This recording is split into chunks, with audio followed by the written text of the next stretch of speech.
ma vie, corrige ma vie, inspire ma vie, remets ma vie dans le droit chemin. Fais en sorte que ma vie puisse dépendre de toi. Prions tous se lever dans le Seigneur. Oui, Jésus.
Dispose des cœurs de chacun de nous dans ces états de la gloire. Fais passer ta gloire dans ce lieu. C'est toi, Jéhovah Shammah. L'Éternel est présent, il est ici dans cette salle. Alors, viens de glorifier ton Seigneur dans ce lieu, Père de la gloire. Merci, merci pour ta présence. Merci pour ton agissement dans ce lieu. Oh, tu es si merveilleux. Notre joie, c'est être auprès de toi, Père de la gloire. Laisse que cette parole produise des fruits dignes de ton peuple. Au nom puissant de Jésus-Christ. Nous disons comme cette personne, gloire et louange à toi, Seigneur Jésus-Christ. Merci, Seigneur Jésus-Christ. Amen. Amen, amen, amen. Je vous prie de vous asseoir, s'il vous plaît. Est-ce que je peux saluer mon bien-aimé à là qui moi je vais chanter? C'est pas moi qui vais chanter.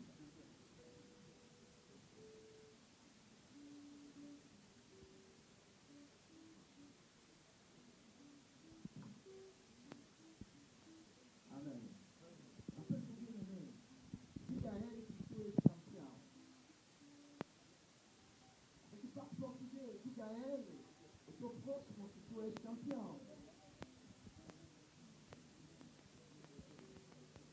Si tu parles anglais, dommage que je ne suis pas plus fort en anglais. En allemand non plus, Évariste dit, je ne sais pas s'il peut nous aider pour l'allemand. Notre Dieu, c'est un Dieu de multilangues. Amen. Il parle lingala, il parle kikongo, il parle swahili, il parle allemand, il parle toutes les langues. C'est un Dieu vivant. C'est lui le créateur de toutes les langues. Amen. C'est très important que quand Dieu te donne cette opportunité de parler beaucoup de langues, embrasse cette opportunité, c'est très très important. Amen. J'aimerais nous présenter, bien aimés, les prédicateurs ou l'orateur de ce bon matin. Est-ce que nous avons la joie de les recevoir? Est-ce que nous avons la joie de recevoir l'homme de Dieu? La parole dit il mérite un double honneur. C'est l'homme de Dieu que j'estime bien et je l'aime bien. C'est le responsable de l'église ici à Creil. Shalom.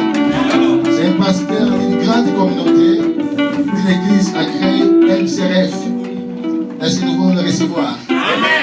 Mais cette année, on écoutera beaucoup des hommes de Dieu.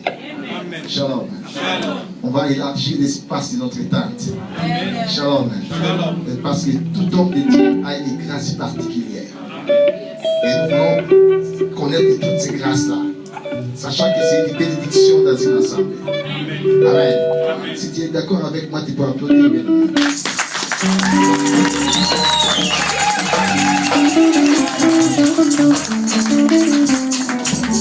Là, je vais lever l'homme de Dieu et nous savons comme nous avons l'habitude de recevoir les hommes de Dieu. C'est un homme puissant que j'aime bien.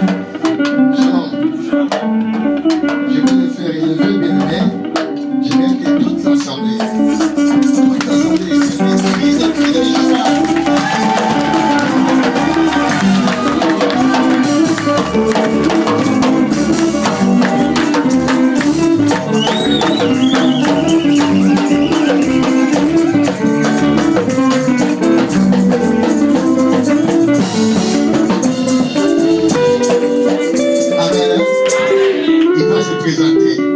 J'aimerais bien qu'il se présente lui-même. Amen. Je laisse la place. Amen. Amen. Que Dieu vous bénisse. Amen. Je vous salue tous au nom de Jésus. Soyez bénis au nom de Jésus. Le pasteur Prince a déjà tout dit.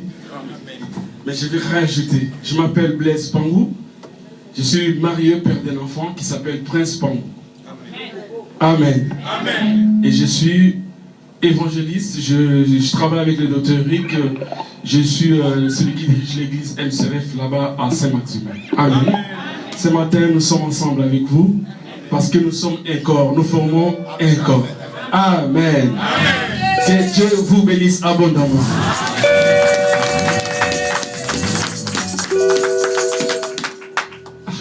Mais il y a t'as pas l'argent? Moi, quand je prêche, je regarde tout le monde. Maman Isaïe le sait. Moi, je regarde tout le monde. Shalom. Oui, c'est ici nous puisons notre joie. Frère, nous aimons pas toi bien. Parce que moi, j'aime danser. Je ne danse qu'à la présence de Dieu. Je n'ai jamais dansé ailleurs qu'ici.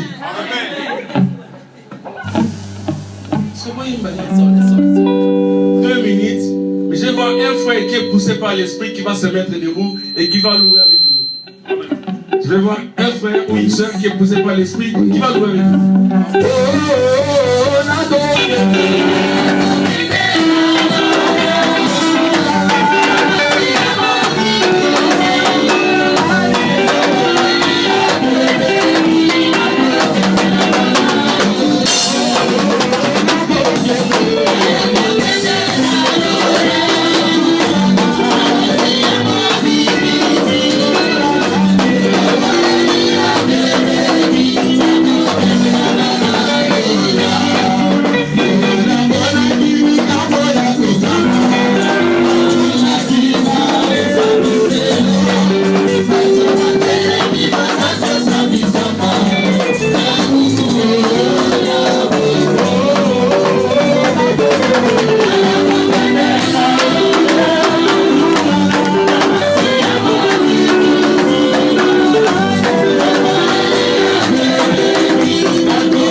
Prenez passe musicien, s'il vous plaît.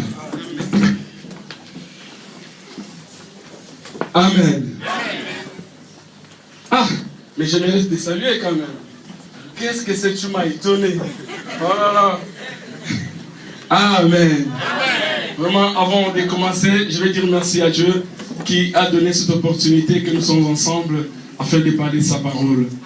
Et sans oublier aussi les hommes de Dieu, le pasteur Prince, l'évangéliste Célé, l'évangéliste Lipsy, ainsi que tous les hommes de Dieu qui m'ont reçu et qui m'ont cédé leur chair.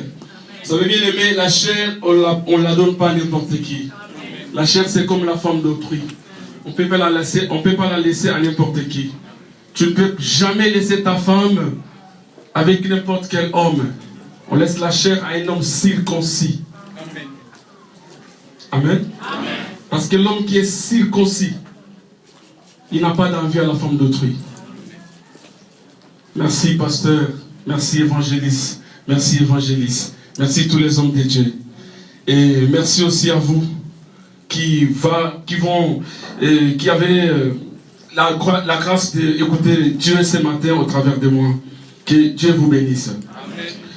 Nous allons lire les livres de Genèse chapitre 37 verset 2. Moi je parle beaucoup. Je ne sais pas à quelle heure je vais finir. Je parle beaucoup. C'est un Kamabi. Genèse chapitre 37. J'ai lu les versets 2 jusqu'au verset 7. Je lis au nom de Jésus-Christ. Voici la postérité de Jacob. Joseph, âgé de 17 ans, faisait paître les troupeaux avec ses frères. Cet enfant était auprès des fils de Bila et des fils de Zilpa, femme de son père. Et Joseph rapportait à leur père tout mauvais propos. Tu peux souligner dans ta Bible. Et Joseph rapportait à leur père tout mauvais propos. Israël aimait Joseph plus que tous ses autres fils parce qu'il l'avait eu dans sa vieillesse. Et lui fit une tunique de plusieurs couleurs. Ses frères virent que leur père l'aimait plus que eux tous et ils le prirent en haine.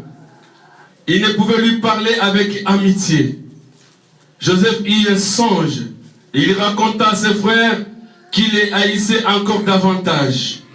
Il leur dit: écoutez donc ces songes que j'ai eus. Nous étions alliés le gerbe au milieu des champs, et voici ma gerbe s'éleva et s'étend debout, et vos gerbes l'entourèrent et se postèrent devant elle. Parole du Seigneur. Amen. Si vous écrivez, vous prenez aussi le verset 20.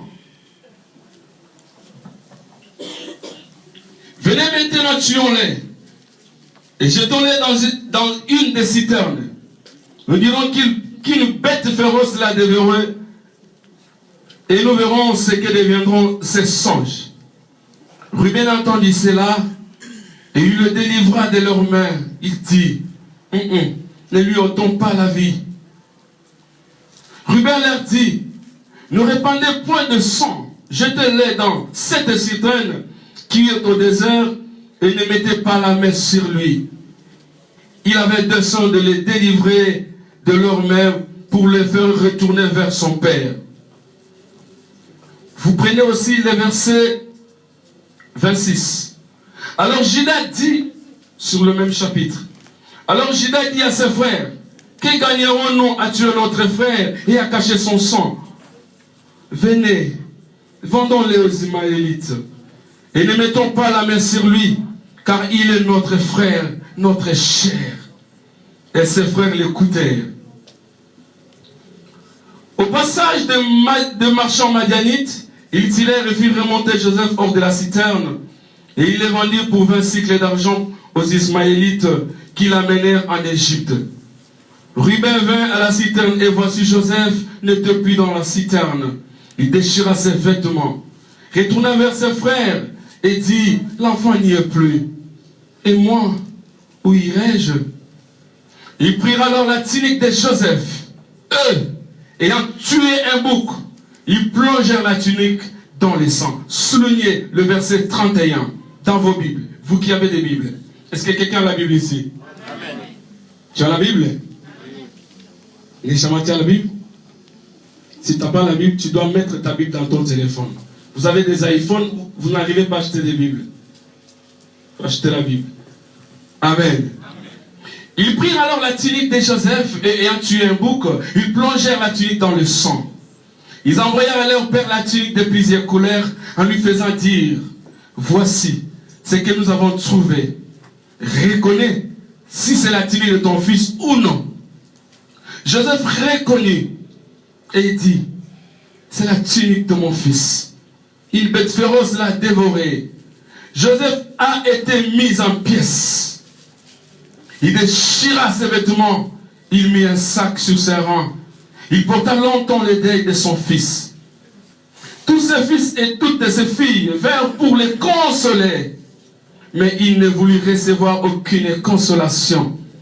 Il disait, c'est en pleurant que je descendrai vers mon fils au séjour des morts. Et il pleurait son fils. Parole dit Seigneur Jésus. Amen.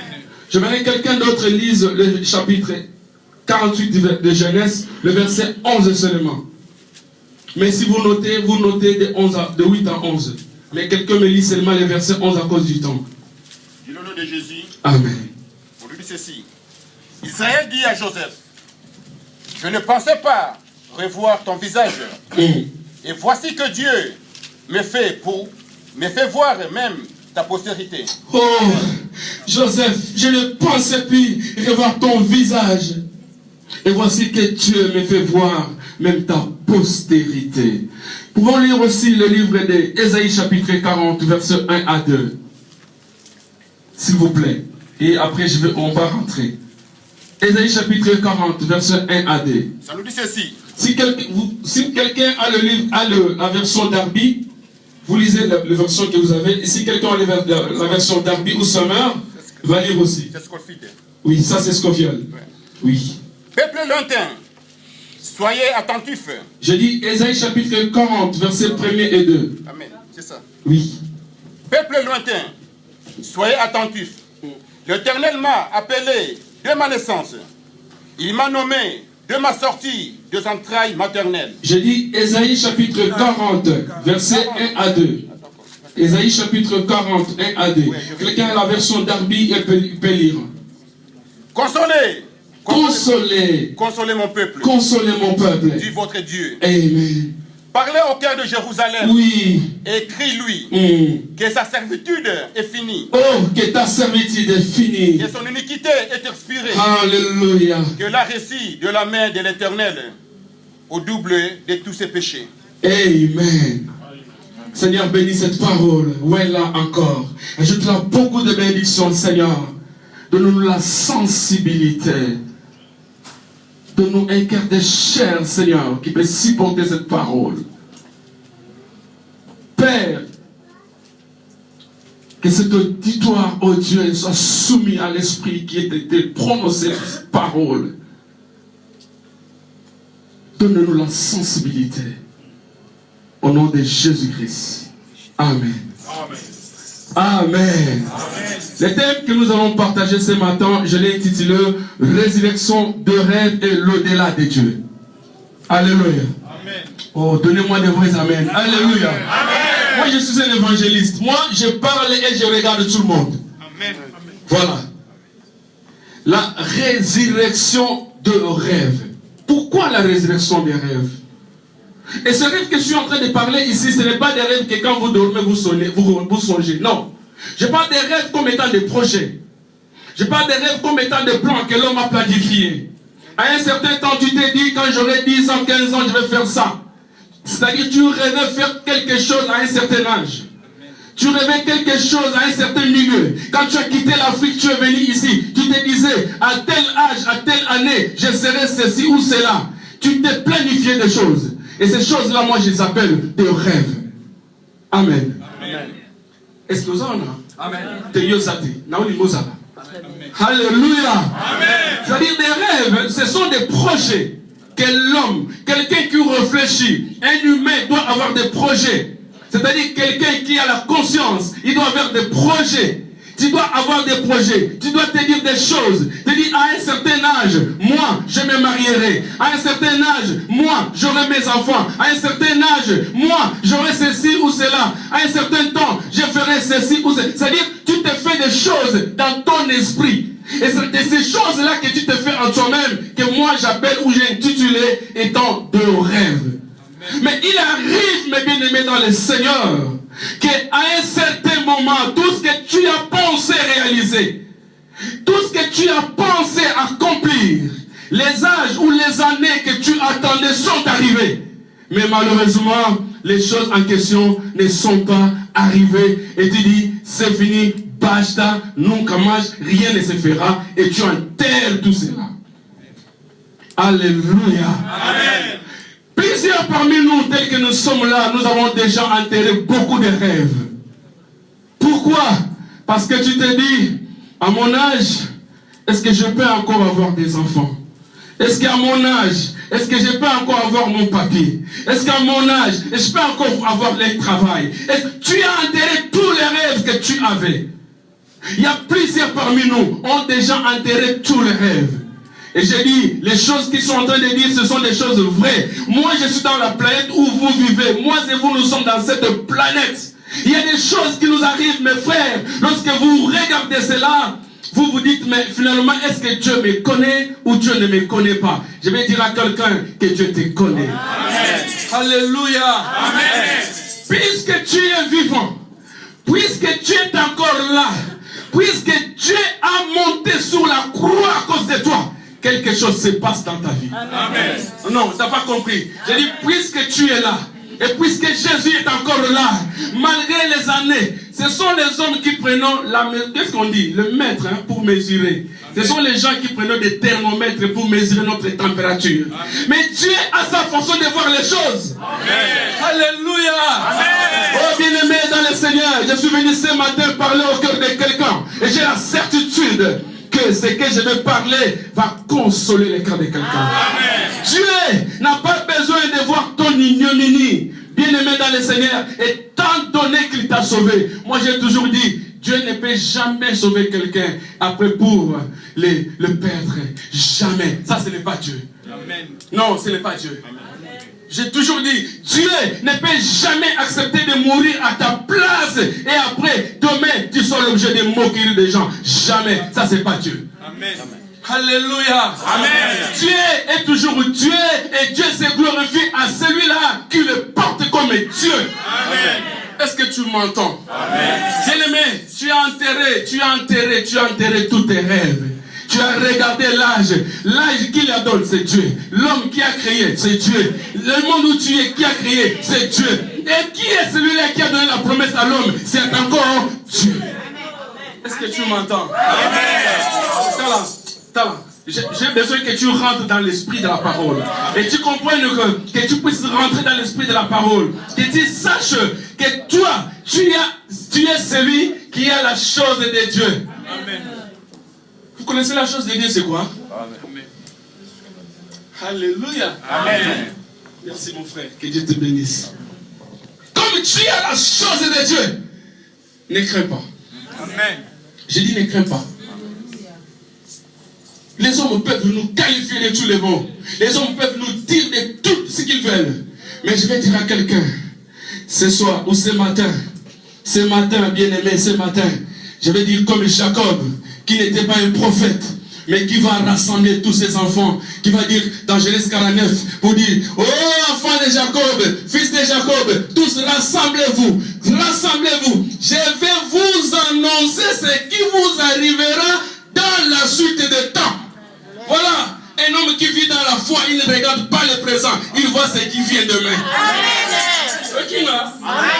Hey, c'est comme ça. Si tu es un enfant de Dieu, ne regarde pas seulement ce qui est aujourd'hui, parce que ce qui est aujourd'hui peut te tromper. Oui, mes frères, oui. Je dis la vérité, oui. Mais tu dois voir que ce que je suis aujourd'hui, demain ça peut basculer. Parce qu'avec Dieu, c'est jamais fini. Quand il n'a pas encore dit que c'est fini. Alléluia. Oh, mais bien aimé dans le Seigneur, Jacob qui dira aux gens, à ses enfants, rassemblez-vous, je vais vous annoncer ce qui vous arrivera à la suite de temps. C'est-à-dire, Dieu sait que ce que tu vis aujourd'hui, il est au contrôle. Mais ce qui t'arrivera demain, il n'y a que lui seul qui le connaît. Ni toi, ni celui qui est à côté de toi, ni ta femme, ni ton mari, ni tes frères, ni ta mère, ni quelqu'un d'autre. Il n'y a que lui seul. Amen. Shalom. Vous m'entendez? Amen. Je veux que ce jour, ce matin, lorsque tu vas retourner, que ton cœur soit consolé. Bien-aimé, j'ai dit à un pasteur qui me dit, mais papa, tu as des fruits et que tu entends pas l'ingala, il faut faire un portugais. Tu as vu? Il faut faire un ingala et depuis je vais interpréter un portugais. Aqui tem tambourão, não é? Alléluia. On est là au multilingue. Pasteur, on a lobby là. Avec papa, tu as eu en Afrique. Non, il faut faire un portugais. Il a dit, nous étions en Afrique. On se battait d'une manière extraordinaire. Sous la pluie, sous la guerre en Angola, partout. On cherchait l'argent pour venir à l'Europe. Mais nous sommes arrivés ici. Je vais me battre pour aller encore où? Mon Dieu. J'ai dit, donc pour toi, les terminus, c'est l'Europe? Les terminus, c'est pas... Oui, par rapport à la terre, oui, peut-être. Par rapport à la terre, oui, peut-être. J'ai dit oui, peut-être. Donc je précise. Parce que ceux qui sont aux États-Unis, ils ont besoin de venir ici. Mais toi qui es là, tu as besoin encore d'aller là-bas. J'ai promis à une copine du travail, quand je travaillais à Peugeot, j'ai dit, c'était son anniversaire, j'ai dit, tu sais, les cadeaux que je vais te donner, je vais t'amener en Afrique. Mais moi, on va m'amener en Afrique. Oh, quelle joie! J'ai dit, waouh! Donc, alléluia. C'est pour dire que ce monde reste que monde. Ce monde reste que monde. Est-ce que tu m'entends? Amen. Dieu, voyant le cœur de son peuple, Dieu, voyant le plan qu'il a dressé sur son peuple, mais du coup, les situations ont basculé. Et le peuple a commencé à enterrer les rêves. Le peuple a commencé à enterrer les rêves. Pourquoi? Parce que l'homme se mesure par rapport à la circonstance. L'homme se mesure par rapport à la chose qui lui arrive. L'homme se mesure par rapport à son prochain. L'homme a commencé à enterrer tout ce qu'il avait projeté. Tu as projeté, je ferai ça, je ferai ceci, je ferai ça. Je vais construire mon flat. Parce qu'aujourd'hui, le rythme c'est de flat. Mais jusque-là, depuis que tu es là, tu n'as pas encore acheté un vélo. Tu dis beaucoup de choses à toi-même. Mais je vais dire à quelqu'un qu'écoutez, ce qui n'est pas arrivé aujourd'hui, Dieu est capable de le faire arriver demain. Parce que demain, ce n'est pas avec l'homme. Demain, c'est avec Dieu. Amen. Alléluia. Amen. Dieu, il dit, il donne une double mission dans le livre d'Ésaïe chapitre 40 que nous venons de lire. La double mission, il dit, allez, consolez mon peuple. Moi, comme étant Ésaïe, Dieu m'a donné la mission de venir consoler ton cœur. Je voudrais ramener la paix dans ton cœur. Je voudrais ramener la certitude dans ton cœur. Je voudrais te dire que tu as un Dieu qui ne faillit jamais. Ce sont les institutions qui faillissent. Ce sont des lois qui faillissent. Ce sont le monde ou les hommes qui faillissent. Mais Dieu ne faillit jamais. Il dit allez consoler mon peuple. Et dites-leur qu'à partir d'aujourd'hui, leur servitude est expirée. C'est-à-dire,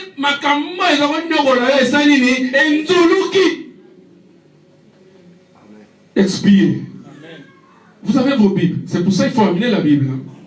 Ce n'est pas toujours tout le temps qu'il faut qu'un frère lise pour nous. Mais il faut aussi nous-mêmes, lorsque nous sommes à la maison, nous lisons. Réconforter.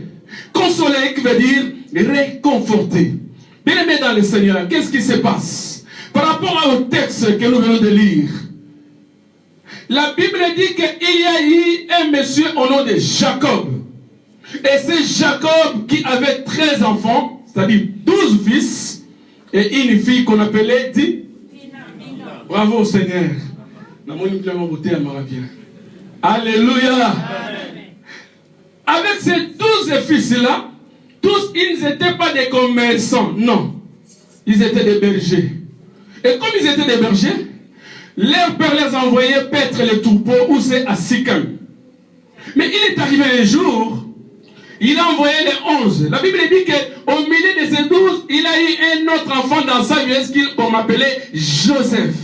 Et la Bible nous dit que Joseph était le bien-aimé de Jacob. Pourquoi? Parce qu'il se disait, je l'ai eu dans ma vieillesse. Demandez aux parents qui ont des familles nombreuses. Ces parents-là qui ont 12, 15, 20 enfants.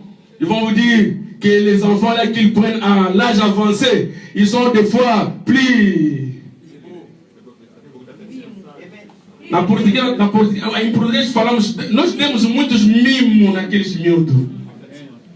français, c'est quoi? C'est beaucoup d'affection. Et c'est un fait naturel.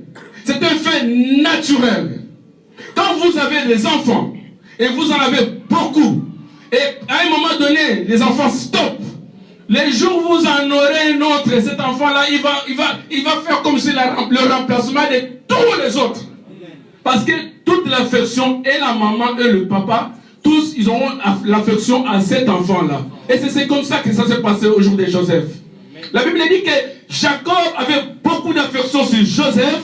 Pourquoi? Il se disait, comme nous l'avons dit dans le livre de Genèse chapitre 37, verset 3, que Israël aimait Joseph plus que tous ses frères, parce qu'il l'avait eu dans sa vieillesse. Et pour témoigner cet amour, qu'est-ce qu'il a fait? La Bible dit qu'il l'a cousu, il a fait une tunique à plusieurs couleurs. Et la tunique à plusieurs couleurs a beaucoup d'explications que je ne saurais pas vous parler ce matin parce qu'il y a du temps. Il a fallu que Joseph ait cette tunique-là. Mais les autres, de Ruben, de Siméon et tous les autres là, papa, pourquoi tu n'as pas fait cela? Mais oui, parce que je vous ai pris à la normale. Et on a battu mon sous, à votre en a pété. À ce moment-là, on a pété. Nous avons pété, à l'égalité. Mais nous avons kangelo à porte, nous avons la dimension pour comprendre qui est ce Dieu-là qui donne. Ah, mes frères, ils vont dire Batotoni. Je ne maudis pas. Non, je dis des choses vraies. Amen. Quand tout est à la normale, on ne reconnaît plus Dieu. Vous voyez les gens qui nous ont accueillis dans ce pays. Est-ce que Babinza? Ah, Babinza. Est-ce qu'on a pensé qu'il faut qu'on assemble pour manger? Parce que tout est à la normale. Lorsque tout est à la normale, on ne reconnaît plus la grandeur de ce Dieu. Mais quand les choses commencent à être coincées, c'est là que les gens vont tourner les regards. Mais je passe. Écoutez bien aimé dans le Seigneur. Joseph était le bien-aimé de Jacob. La Bible dit que Joseph, bien qu'il n'était pas seulement le bien-aimé de Jacob, mais il était encore son ami, comme je vais dire, c'est-à-dire il avait une relation profonde avec Joseph. C'est-à-dire qu'il était comme un certain mouchard au milieu de ses frères. La Bible dit qu'à chaque fois, quand vous lisez le verset 2, à chaque fois lorsque le peuple, à chaque fois lorsque les enfants de Jacob partaient paître le troupeau dans la brousse, lorsqu'ils parlaient les choses sur leur papa, vous savez, les enfants d'aujourd'hui surnomment leur père. Ça n'a pas commencé aujourd'hui depuis la Bible. Quand votre papa est méchant, vous lui donnez le nom. Quand votre papa il mange trop, vous lui donnez le nom, vous lui baptisez. Et Joseph était là en train de prendre les détails de tout un chacun. Ah, celui-là, c'est Lévi qui a dit que papa, il va rapporter vite. Papa, tu sais, il a dit à telle heure, à telle heure, à telle heure. Mais il n'était pas là, comment il a su ça? Mais il avait des relations profondes avec Joseph. Alléluia. Amen. Jacob avait des relations particulières. Mais un jour, pour rentrer dans mon message, les 11 sont partis paître les troupeaux. Lorsqu'ils sont partis paître les troupeaux, d'habitude, ils payent les troupeaux dans la brousse qu'on appelait Sichem. Mais ces jours-là, ils vont changer d'avis, ils vont aller à Dothan. Maintenant, ils sont partis, je ne sais pas, par exemple, ils partaient de 10h pour revenir à 13h. Mais ces jours-là, 12h, 13h, ils ne viennent pas. 14h, ils ne viennent pas. 15h, ils ne viennent pas. Jacob dit, oh, mais c'est quoi cette histoire? Joseph, suis un peu tes frères là-bas. Et Joseph est parti suivre ses frères. La Bible dit que lorsqu'il est parti suivre ses frères, il arrive à Sichem, il rencontre un monsieur. Il dit, n'as-tu pas vu mes frères? Il dit, oui, viens, je vais te montrer là où ils sont passés. Ils ne sont plus là-bas à Sichem, ils sont partis à Dothan. Et partant de Dothan pour suivre ses frères en train de paître les troupeaux, du coup, les gens là, tous ces frères-là l'ont vu. Oh, regardez celui-là, le faiseur des songes. Celui que papa aime plus que tout le monde. Celui-là que papa a fait même la tunique à plusieurs couleurs. À chaque fois, il disait quoi? Moi, on était dans les champs, j'ai vu des gerbes. Moi, ma gerbe était debout. Vous, vos 11 gerbes, tous ils sont venus se frémir devant moi. Ah bon? Ça dit quoi? Donc moi, j'ai régné sur vous. Ah non, un jour, j'ai vu le soleil et la lune se poser les 11 étoiles devant moi. Je dis, c'est celui-là parce que tout ce que je vais vous raconter, c'est pas lui qui a interprété, c'est eux-mêmes qui ont interprété les songes de Joseph. Amen. Macamol, il faut l'expliquer en vous dire. Amen. Parce que tu as vu, hein, c'est un mystère. Amen. Je bénis Dieu. Lorsque je revois encore mes frères, mes soeurs comme ça. Ah, qui pouvait croire notre existence dans ce monde? Amen. Je passe. Alléluia. Amen. Les faiseurs des songes là. Alors, nous allons les prendre et nous allons les tuer. Et comme ça, on va voir où il va finir avec ces songes là. Mais vraiment, comment vous allez tuer les frères, votre propre frère? Parce qu'il a juste eu des songes. Et c'est vous-même qui donnez des interprétations. Est-ce que je vais dire que ma gerbe, comme elle était debout, vos gerbes sont venus frémir devant? Est-ce que c'est Joseph qui a dit que c'était vous qui devez frémir devant moi? Non. Mais c'était une prophétie. Eux-mêmes savaient que comme lui c'est Joseph, tout le monde viendra, c'est Joseph. Si tu ne veux pas croire à Joseph, tu mourras de faim. Amen. Alléluia. Amen. Parce que Joseph c'est pas n'importe qui. Joseph c'est le bien-aimé de Jacob. Amen. Voilà. Tu ne veux pas de Jacob, tu vas souffrir. Tu ne veux pas de Joseph plutôt, tu vas souffrir. Et dans d'autres interprétations, Joseph n'est rien d'autre que Jésus lui-même. Amen. Alléluia. Amen. Mais écoutez, bien-aimés dans le Seigneur, comme je vous disais tout à l'heure, que je suis venu pour consoler le cœur de quelqu'un. Je suis venu pour consoler, pour consolider, pour réconforter, pour remonter, donner encore de la vigueur dans ta foi. Et là, je voudrais te dire une chose. Lorsqu'ils ont vu Joseph, ils l'ont pris, ils ont voulu toucher à la tête de Joseph, ruber les grands frères, aux chefs de frères comme ça. Je vais bien dire non, ne mettons pas la main sur la vie de notre frère. Il est notre frère. Pourquoi nous allons le tuer? Non, ne le tuons pas. Prenons-les, jetons-les dans la citerne. Donc même si nous allons les priver quelque chose, mais néanmoins que nous ne les tuons pas. Amen. Heureusement que tous ces sorciers-là n'ont pas arrivé à te tuer. Amen. Heureusement. Heureusement. Parce que si tu avais tué, l'histoire allait être enterrée. Mais comme tu es vivant, tes rêves ne resteront pas enterrés. Tes rêves vont ressusciter. Amen. Alléluia. Amen. Oh, bien-aimé dans le Seigneur. Du coup, ils ont vu de loin les Madianites qui venaient. Les Ismaélites qui étaient, Ismaélites et Madianites, ce sont des peuples qui étaient voisins. C'est comme des Congo, Kinshasa. Congo, Brazzaville, Congo, Kinshasa. Tous étaient voisins. Mais ils étaient des marchands qui venaient pour aller faire leur marché. Il dit voilà, quelque chose est vrai, nous allons vous vendre quelqu'un qui est là-bas.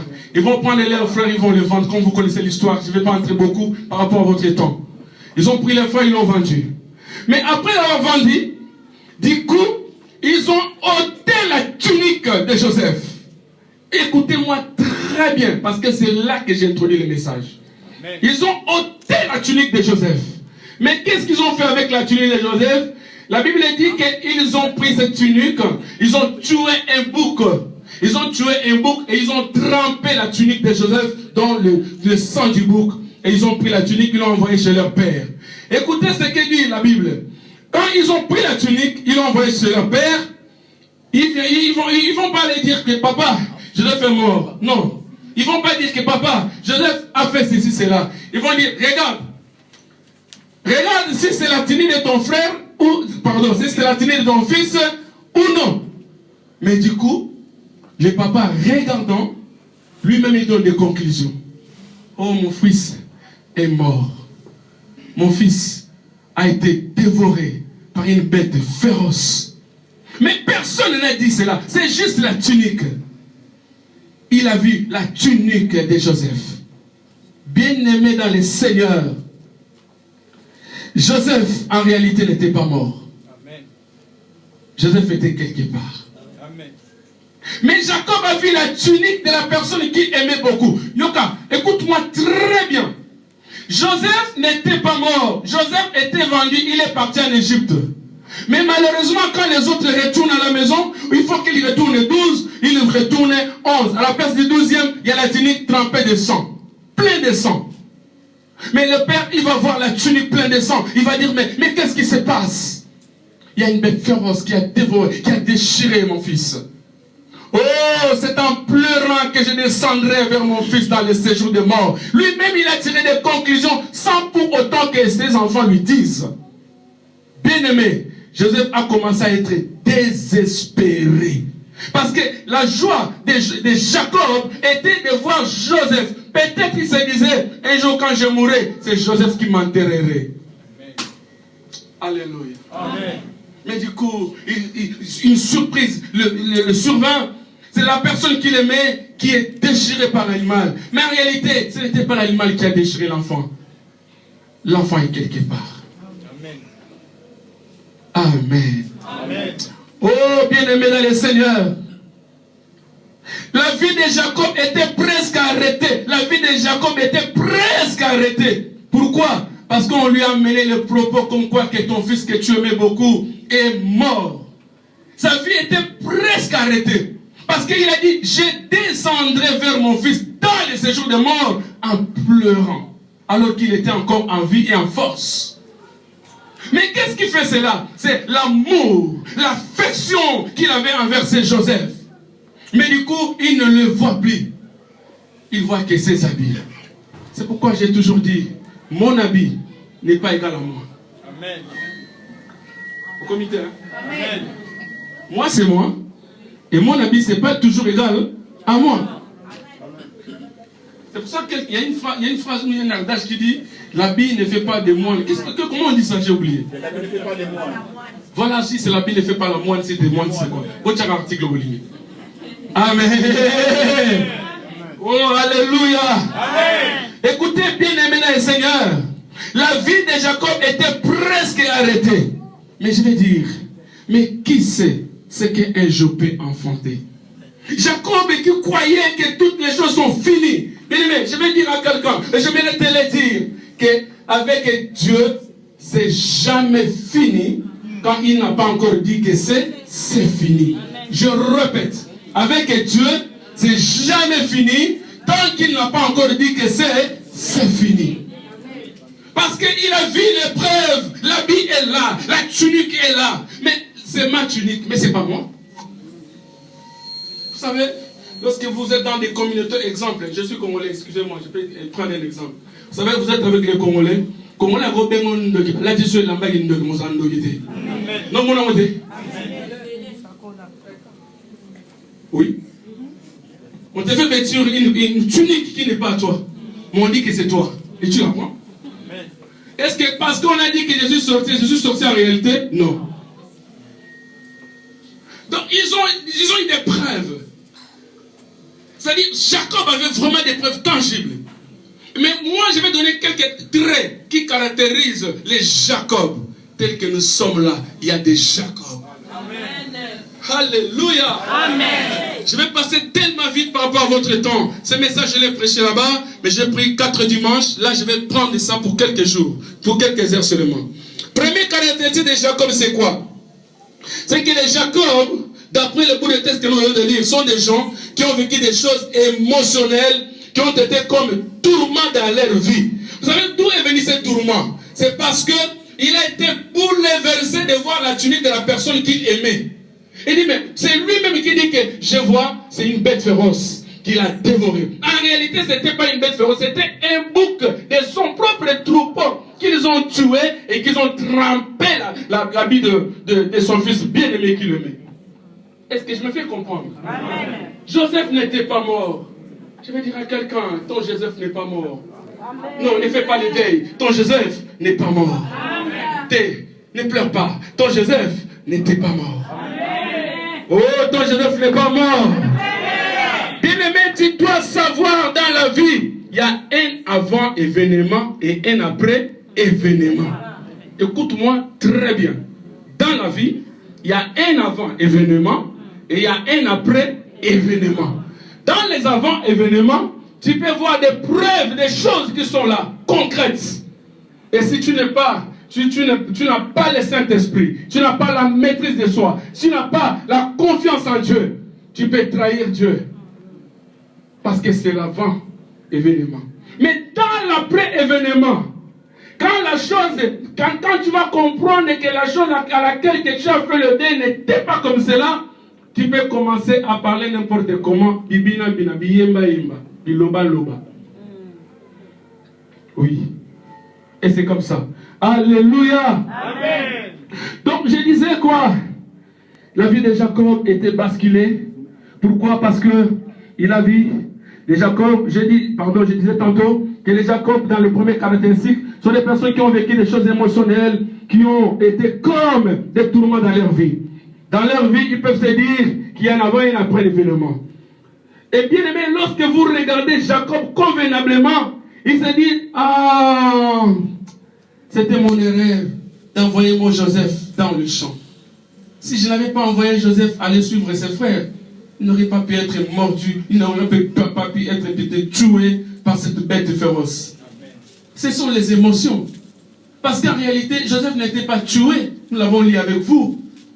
Shalom. Shalom. Donc, tu peux te dire dans ta vie, tout a basculé à partir de là. Tu vois le choc qui est en toi. Tu dis, tout a basculé à partir de là. Tout a changé. Parce que à partir de ce divorce-là, tout a basculé à partir de ces rejets-là. Bien aimé, les rejets n'est pas la fin du monde. Amen. Alléluia. Amen. Oui, je vais dire, les rejets n'ont pas la fin du monde. Je vais te faire convaincre et tu vas voir que ce que j'ai dit, je ne dis pas n'importe quoi. Et tu peux aller vérifier. Tu verras que la majorité des personnes qui ont aujourd'hui des papiers français, ce sont des personnes qui ont été déboutées. Amen. Vous connaissez débouté? Amen. Les chamans expliquent débouté en français, la bilan sur le baranier. Débouté, c'est-à-dire toutes les procédures pour avoir des papiers sont finies. Maintenant, on dit ordre de quitter immédiat. C'est ça? Ceux qui aiment ceux-là. Mais aujourd'hui, ce sont ces gens-là qui ont des papiers bleus.